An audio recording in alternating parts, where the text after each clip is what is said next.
So if anyone's interested in training or things like that, what can they expect from you? Like, we talked a lot about your approach and things like that, but what can they expect? Like, what is the ideal, even like off-season training or like in-season training? What kinds of things do you recommend to these athletes? Well, like you said, right, it depends on the season, right? So we got summer coming up. I think a lot of players, you know, when we were in high school, a lot of high schools would have summer leagues for their teams. But because the travel ball stuff is so prevalent, like it's almost like a lot of teams are like, well, why the censor, or a lot of schools are saying, you know, it's like they're playing baseball already. So like they're less likely to have organized baseball for their school.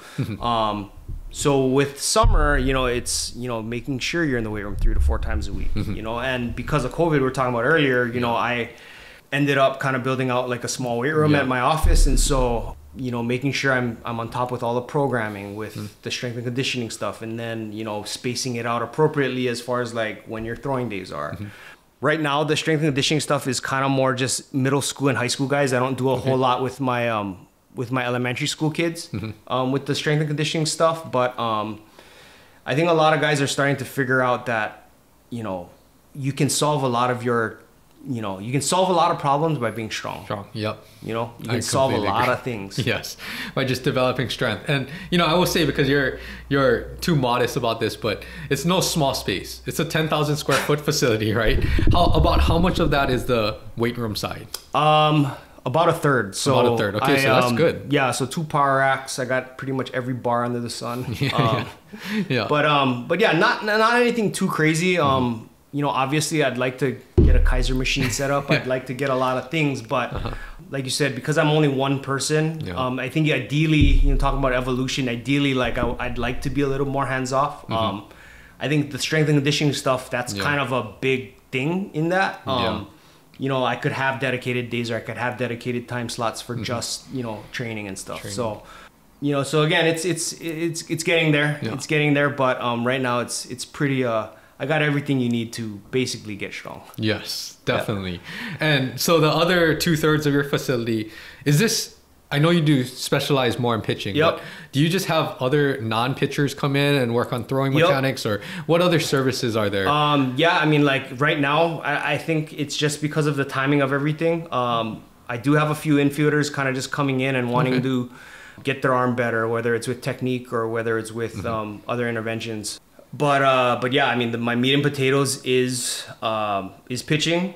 I do have a batting cage, so I do work. I'm not going to parade myself as some sort of hitting guru, but I could definitely, within 5 swings, figure out how to get you out. You know, like if I ever see, I was like, I know exactly how to get you out, and I can at least share that with you. So that's the approach that I take with the guys that want to have some offense work, some swing work. But again, my meat and potatoes is pitching and all that. So, you know, I have a full cage during COVID, because there wasn't high school sports.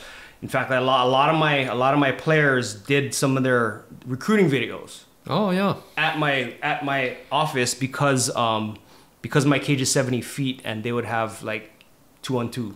They would have live at bats, and it would get pretty fun. Granted, it's not like playing baseball, but it did the job. That was my second question. Was there enough space to actually throw like pitcher, batter, live? That's pretty cool. Because I think that a big problem with pitching training is that we throw into a net, or we throw to somebody, and we don't have any sort of real world reaction to what we're doing.